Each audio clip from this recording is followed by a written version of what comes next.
Next நேயர்களுக்கு என்னோட அன்பான வணக்கங்கள். இன்னைக்கு என் கூட குருஜி டாக்டர் வீனஸ் பாலாஜி அவர்கள் தான் வந்திருக்காங்க. வணக்கம் சார். வணக்கம்மா. எப்படி சார் இருக்கீங்க? நல்லா இருக்கேன். நீண்ட நாளுக்கு அப்புறம் நல்லா இருக்கேன் சார். இன்னைக்கு நம்ம நேயர்களுக்காக என்ன டாபிக் எனக்கு எடுத்துட்டு வந்திருக்கீங்க சார், தெரிஞ்சுக்கலாமா? இன்னைக்கு வந்து பாத்தீங்கன்னா குரு அதிசார பயிற்சி பலன்களை பத்தி இப்ப 12 ராசி என்பவர்களுக்கும் பார்க்கலாம். Okay sir.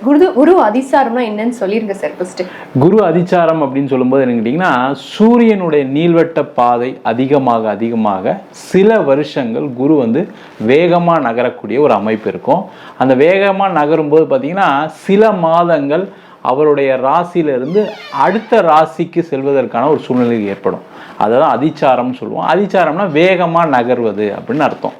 இப்போ பார்த்தீங்கன்னா கடக ராசியில் குரு இருக்காரு, அது அதிசாரமாகி சிம்ம ராசிக்கு பயிற்சியாக போகிறாரு. இந்த பயிற்சி வந்து அக்டோபர் மாதம் 31ஆம் தேதி நடக்க போகுது. அதில் இருந்து அடுத்த ஜனவரி மாதம் 24ஆம் தேதி வரைக்கும் சிம்ம ராசியிலே இருந்து ஒரு மினி குரு பயிற்சி அப்படின்னு சொல்லலாம். அந்த பயிற்சிக்கான பலன்கள் 12 ராசி என்பவர்களுக்கும் கண்டிப்பா நடக்க போகுது. கண்டிப்பா சார். ஒவ்வொரு நேயர்களுக்கும் எப்படி இருக்குன்னு நம்ம தெரிஞ்சுக்கலாம் சார். கண்டிப்பா சார். யாரை பத்தி சொன்னாலும் இவங்களை பத்தி கண்டிப்பா சொல்லியே ஆகணும். ஏன்னா போதுண்டா சாமி அப்படிங்கிற அளவுக்கு பிரச்சனையை ஃபேஸ் பண்ணாத கன்னிராசி நேயர்களே இருக்க மாட்டாங்க. ஸோ அவங்களுக்கு இந்த குரு அதிசாரம் எப்படி சார் இருக்கு? இந்த குருவின் அதிசாரம் பார்த்தீங்கன்னா 12ஆம் இடத்திற்கு பயிற்சி ஆகிறார். இந்த 12ஆம் இடத்துக்கு பயிற்சி ஆகணும்னா நிறைய செலவுகளை கொடுக்கக்கூடிய ஒரு காலகட்டமாக இருக்குது. ரொம்ப கேர்ஃபுல்லாக இருக்கணும். அப்போ அந்த செலவுகளை நல்லபடிப்படுத்துறதுக்கு என்ன பண்ணலாம் அப்படின்னா, சுப செலவுகளாக மாற்றிக்கிறது நல்லது. முக்கியமாக பார்த்தீங்கன்னா நிறைய கன்னிராசி என்பது இந்த காலகட்டத்தில் ஒரு இடம், நிலம், வீடு, வண்டி, வாகனம் வாங்குறது நல்லது. நிறைய பேர் சொல்லுவாங்க, எங்கே சார் சாப்பாடுக்கே கஷ்டமாக இருக்குது, மாத வருமானம் லோன் கட்டுறது தான் கரெக்டாக இருக்குன்னு சொல்லுவாங்க. பட் இருந்தாலும் அதெல்லாம் தாண்டி இவங்க சுப செலவுகளாக பார்த்துக்கிட்டாங்கன்னா நல்லது. இல்லை தேவையில்லாத மருத்துவருக்கு கொடுக்குற மாதிரி இருக்கும். கேர்ஃபுல்லாக இருக்கிறது ரொம்ப முக்கியம்.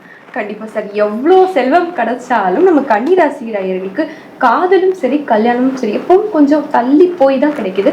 ஸோ இந்த குரு அதிசாரம் அவங்களுக்கு பாசிட்டிவ்ஸாக இருக்கா? என்ன பண்ணுறாங்கன்னா, இவங்க அதிக எதிர்பார்ப்புகளோட வாழ்க்கையை வாழ்றாங்க. இந்த கன்னிராசி என்பது என்ன பண்ணுறாங்கன்னா, அதிக எதிர்பார்ப்புகளோட வாழ்க்கையை வாழ்கிறாங்க.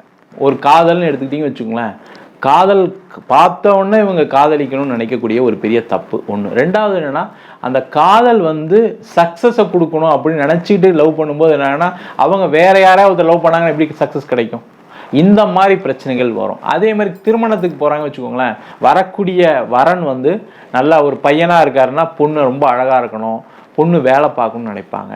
அதே மாதிரி பொண்ணாக இருக்காங்கன்னா வரக்கூடிய கணவர் வந்து நல்ல சொத்து வச்சுருக்கணும், வண்டி வச்சுருக்கணும், பெரிய வீடு இருக்கணும் அப்படின்னு நினைப்பாங்க.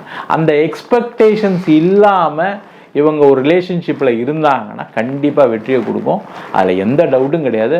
அதற்கான முயற்சிகளை செய்யக்கூடிய ஒரு முக்கியமான காலகட்டமாக இந்த குருவின் அதிசாரம் இருக்கும். கண்டிப்பாக சார். அடுத்ததாக காதல் கல்யாணத்துக்கு அடுத்து இதெல்லாம் விடுங்க சார், எனக்கு கடன் மேலே கடன் இருக்குது, வம்பு வழக்குகளில் மாட்டிகிட்டு இருக்கேன், எனக்கு கொஞ்சமாவது ரிலீஃப் கிடைக்குமானா என்ன சார் சொல்லலாம்? கண்டிப்பாக அந்த கன்னிராசி என்பவர்களுக்கு குருவுடைய பார்வை 6ஆம் இடத்துல விழுது. அந்த 6ஆம் இடம் சொல்லக்கூடியது என்னென்னா, நோய் கடன் எதிரின்னு சொல்லுவோம். அந்த குரு பார்வை படுறதுனால அந்த கடன்ல இருந்து வெளில வரக்கூடிய ஒரு நேரமாக இருக்கும். அதே மாதிரி நிறைய பேருக்கு எதிரிகள் தொல்லைன்னு சொல்லும்போது கோர்ட்டு கேஸு வம்பு வழக்கு, ஆஃபீஸ்லேயே நிறைய எதிரிகள் இருப்பாங்க. வேலை செய்கிற இடத்துல இவங்களை வந்து வளர விடதோட இவங்களை எந்த அளவுக்கு கஷ்டப்படுத்தலாம், எந்த அளவுக்கு தாழ்மை நிலை கொண்டு போகலான்னு நினைக்கக்கூடியவர்கள் நிறைய பேர் இருப்பாங்க. அந்த நிலை மாறி அந்த எதிரிகளை வெல்லக்கூடிய ஒரு அமைப்பு இருக்குது. கோர்ட்டு கேஸ் வம்பு வழக்கு எல்லாமே இவங்களுக்கு சாதகமான சூழ்நிலைகள் கண்டிப்பாக ஏற்படும். கண்டிப்பாக சரி. எனக்கு ரொம்ப நாளாக குழந்தை இல்லை, நான் ஐவிஎஃப் பண்ணணும்னு நினைக்கிறேன், இந்த கால நேரங்கள் அதுக்கு ஏற்றதாக இருக்கா?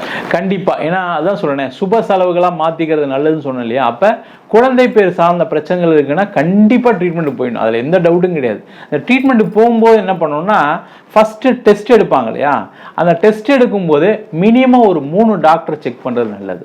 அந்த மாதிரி செக் பண்ணாங்கன்னா என்ன பிரச்சனைகள் இருக்குது, ஃபஸ்ட்டு ஒரு டாக்டர் பார்க்கும்போது ஒன்றுமே இல்லைம்பார், அப்போ என்ன ஆகும், பரவாயில்ல நம்ம நேச்சுரலாக குழந்தை பெற்றுக்கலாம்னு நினைப்பாங்க. அந்த மாதிரி இல்லாமல் ஒரு 2-3 டாக்டர்கிட்ட ஒரு ஒப்பீனியன் வாங்கிட்டு ஒரு ட்ரீட்மெண்ட்லாம் எடுத்து அதெல்லாம் ஸ்கேன்லாம் பண்ணி பார்த்துட்டு அதுக்கப்புறம் முயற்சி பண்ணாங்கன்னா இந்த ஒரு காலம் சிறப்பான காலம். கண்டிப்பாக குழந்தை பேர் உறுதியாக கிடைக்கும். கண்டிப்பாக சார். நான் கன்னிராசி பெண்ணாக இருக்கேன், எனக்கு இந்த குரு அதிசாரம் என்ன தரும்? இந்த கன்னிராசி பெண்களாக இருக்கவங்களுக்கு பார்த்தீங்கன்னா இந்த குருவின் அதிசாரம் வெளிநாடு வாய்ப்புகளை தேடி கொடுக்கும். வெளிநாடு வாய்ப்பு நிறைய பெண்கள் இந்த காலகட்டத்தில் வெளிநாட்டில் போய் படிக்கலாம். வெளிநாட்டு வேலைக்கு தேடுறேன் சார் சொல்கிறவங்களுக்கு கண்டிப்பாக கிடைக்கும். நான் வெளிநாட்டிலே இருக்கேன், என் ஹஸ்பண்டுக்கு வேலை செஞ்சுட்டு இருந்தால் நானும் வேலை செஞ்சேன், வேலை போயிடுச்சுன்னு சொல்லக்கூடியவர்களும் வேலை வாய்ப்பு உறுதியாக கிடைக்கும். அதேமாதிரி நிறைய பெண்கள் இந்த காலகட்டத்தில் நான் ஒரு பிஸ்னஸ் ஸ்டார்ட் பண்ண போகிறேன், என் பேரில் ஒரு இடம் வாங்க போகிறேன், என் பேரில் ஒரு வீடு வாங்க போகிறேன்ற ஒரு எண்ணங்கள் அதிகமாக வரும். அதை செயலாக மாற்றுவதற்கான ஒரு சூழ்நிலைகள் இந்த அதிச்சாரம் மூலமாக கண்டிப்பாக நடக்க போகுது. கண்டிப்பாக சார், நீங்கள் சொல்லிட்டீங்க. இருந்தாலும் இந்த இதில் கேர்ஃபுல்லாக இருக்கணும்னா சில விஷயங்கள் இருக்கும், அது என்னலாம் சார்? முக்கியமாக கேர்ஃபுல்லாக இருக்கணும்னா உடல்நிலை சார்ந்த விஷயங்களை கவனமாக இருக்கணும். நிறைய கன்னிராசி என்பவர்களுக்கு என்னென்னா இடுப்பு கிட்னி ஸ்டோன் சம்மந்தமான பிரச்சனைகள் எப்பவுமே இயற்கையாக வரும். அந்த மாதிரி விஷயங்கள் இருக்குது அப்படின்னா அதில் கேர்ஃபுல்லாக இருந்துக்கிறது நல்லது. ரெகுலராக ட்ரீட்மெண்ட் எடுத்துக்கிறது நல்லது. இல்லைனா தேவையில்லாத மருத்துவருக்கு நிறைய செலவு பண்ணுற மாதிரி இருக்கும், மருத்துவமனைக்கு அதிகமாக அட்மிட் ஆகிற மாதிரி இருக்கும். அதில் கேர்ஃபுல்லாக இருக்கணும். அதுமாதிரி ட்ராவல் பண்ணக்கூடிய விஷயங்களில் வண்டியில் பைக்கில் வேகமாக போகிறது, காரில் தெரியாமல் ட்ராவல் பண்ணுறது, காரில் பார்த்தீங்கன்னா ஃப்ரெண்ட்ஸு கூட சேர்ந்து ஊர் சுற்றுறது செய்கிற விஷயங்களில் பிரச்சனைகள் கொடுக்கும். அதில் கவனமாக இருக்கும். கண்டிப்பாக சார். நீங்களும் கன்னிராசியாக இருந்து இதை கேட்டு எடுத்தீங்கன்னா சார் சொல்லும்போது உங்களையே நேரில் பார்த்த மாதிரி இருந்துச்சுன்னா மறக்காமல் கமெண்ட் பண்ணுங்கள், லைக் பண்ணுங்கள், நானும் தெரிஞ்சுக்கிறேன். நன்றி சார். வணக்கம்.